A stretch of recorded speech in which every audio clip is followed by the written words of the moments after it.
State 5, which basically states that humans have a right and to access to clean water. It has been codified. It is under Water Code, Division 1, 106.3. It is hereby declared to be the established policy of the state that every human being has the right to safe, clean, affordable, and accessible water, adequate for human consumption, cooking, and sanitary purposes.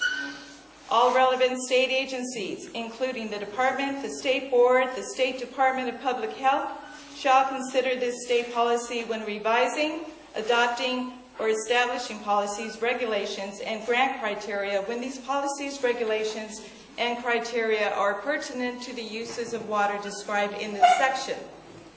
This section does not expand any obligation of the state to provide water or to require the expenditure of additional resources to develop water infrastructure beyond the obligations that may exist pursuant to Subdivision B.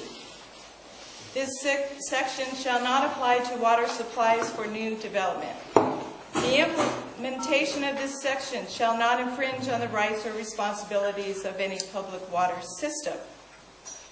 I think where the confusion comes in is through definitions.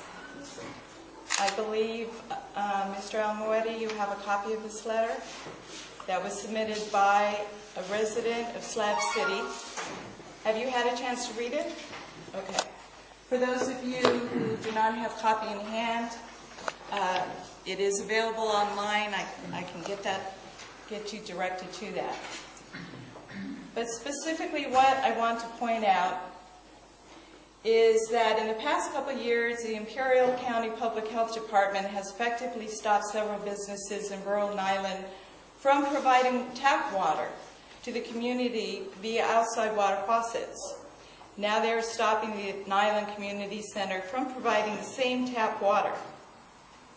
As many of the people affected by these actions, it is hereby requested that ICPHD, this is a letter to the department, the County of Imperial Public Health Department, cease and desist any and all further administrative action of this nature.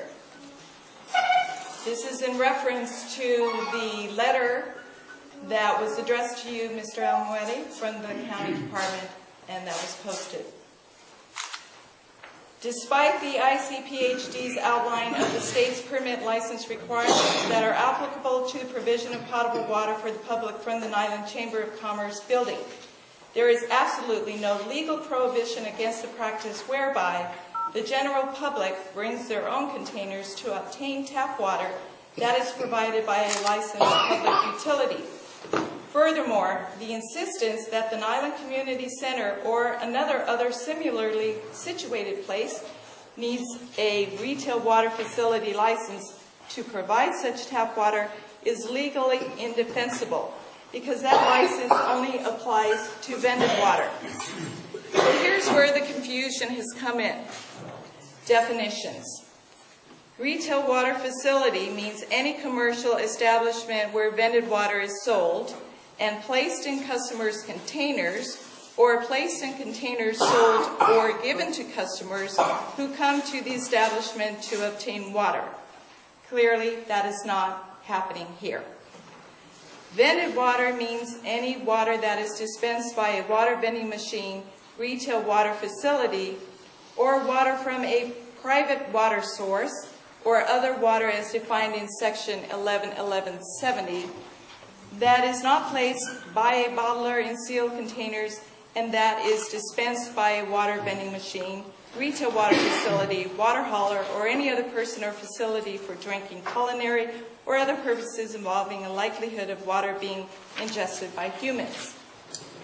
Vended water does not include water from a public water system that has not undergone additional treatment. That would be tap water.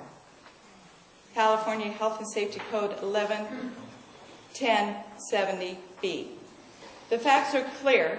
Niland Community Center provides water from a public water system that has not undergone additional treatment. Even the California Department of Public Health's website indicates that ICPHD's actions are inappropriate. Are bottled and vended water regulated the same as tap water? No. The regulations for tap water are different from those for bottled water, mainly because their sources are different. Source waters for producing public drinking water includes lakes, rivers, and wells, while bottled water must be produced excuse me, only from already approved sources, such as public drinking water or a licensed private water source. The key purpose of treatments for tap water is to make the water safe. Accordingly, the regulations for tap water are to meet that purpose. On the other hand, a water bottling plant, a water vending machine, or a retail water facility treats approved water to improve its quality, mainly clarity, flavor, and taste, by treatment with filtration process, such as activated carbon, reverse osmosis, microfiltration, and disinfection, such as ozone or the ultraviolet light.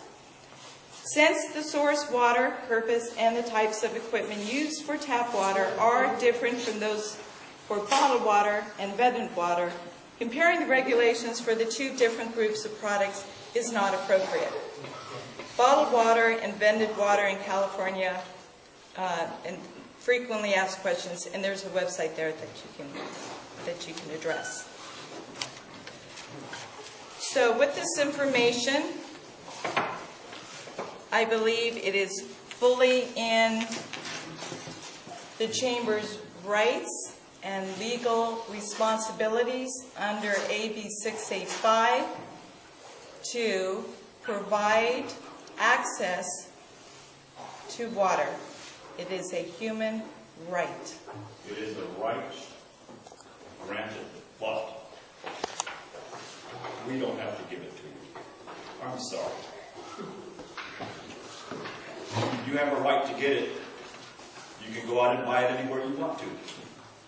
We don't charge. We don't have to furnish it to you. Why did you install the infrastructure? What is the purpose? Why did you install the infrastructure? Why are there two pictures? Yeah, who do you work for us? Throwing pipes? There, this is the Water. This is the corporation. At one time we thought it Oh, okay. We don't. But here's the point. It says that you have a right to water. It doesn't say that we have to furnish it to you. Okay? You tell me one thing in there that says that it requires the Chamber of Commerce to furnish you water. Every one of us that live here in town, we pay for our water. You want to come and get it for free. Okay. Good Sam law. Question. How much is your water bill for the Chamber of Commerce? I have no idea. Who bills you for your water for the Chamber of Commerce? I have no idea. Is it correct, the rumors that I've heard, that you do not pay any money for the water? That you do not even know who is supposed to bill you? Nobody, that you have tapped nobody into in the state of California pays for water. Nobody. Okay? Next question. What is the purpose of... Yes, long You gotta keep going Okay. to something else now. Somebody asked Somebody else. what the Anyone purpose else? of this is for. My name is Michael Gold. I have a company called the Sunworks. I've been selling and installing solar panels here in Imperial County for the last 28 years. You have a business license? I have a business license. I pay taxes to the county, to the state, pay sales taxes. I'm a full-time RVer. I've traveled all over the country, and I've not been refused water when I buy something in a. If I purchase something in a service station, I fill up my RV, I get water. My question is, why, in the interest of commerce, would the Chamber decide to not allow tourists to get water at their facility? How is that helping you? How is that helping the community? Has a service That's my question. Has a service station given you water now? They got cut off as well. Oh, has the market given you water now? No, they got cut off Okay, as then well. they're making money off of it. Okay, they're making money by selling you groceries, selling you stuff at the service station. We're not making any money off of you. But you, Why do you think that we're making money off of you?